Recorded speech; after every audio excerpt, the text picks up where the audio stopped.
Night 12 గడిపితే ఒక ఆడస్త్రీ వెళ్ళటానికి కూడా భయపడే సమాజం. మరి ఇలాంటి సమాజంలో ఆడది ఆదిశక్తి అంటున్నారు. ఆదిశక్తి ఎక్కడ ఉంది? లైంగికంగా వేధింపులకు గురయ్యే ఆదిశక్తి. ఇకనైనా సమాజంలో ఆడస్త్రీకి గౌరవాన్ని కల్పించండి.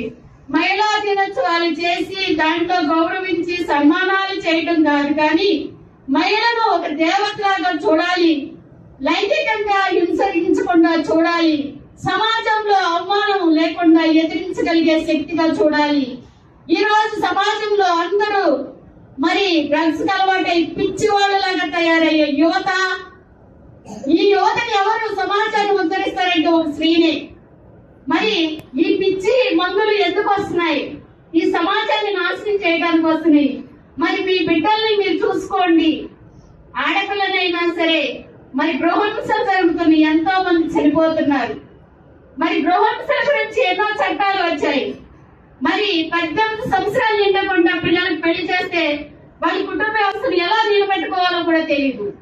మరి ఇలాంటి పరిస్థితుల్లో ఆడది ఓ శక్తి, ఆడది అమ్మ, ఆడది తల్లి, ఆడది భార్య.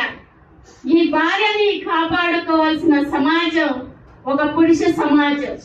ఈ పురుష సమాజం మనకు అండగా ఉంటేనే ఆదిశక్తి ఆదిగా నిలబడేది. ఆడది నిలబడేది మనకెనుకున్న పురుషుడు వల్లనే. మరి సమాజమా మేలుకొనండి, ఈ మహిళలను కాపాడండి, మహిళా హత్యలను ఆపండి, వ్యభిచారాలను ఆపండి, వాళ్ళ ఆర్థికంగా నిలదొక్కునే విధంగా చేయండి. మహిళలు సొసైటీలో గౌరవంగా బతికే మరి అవకాశాన్ని కల్పించండి.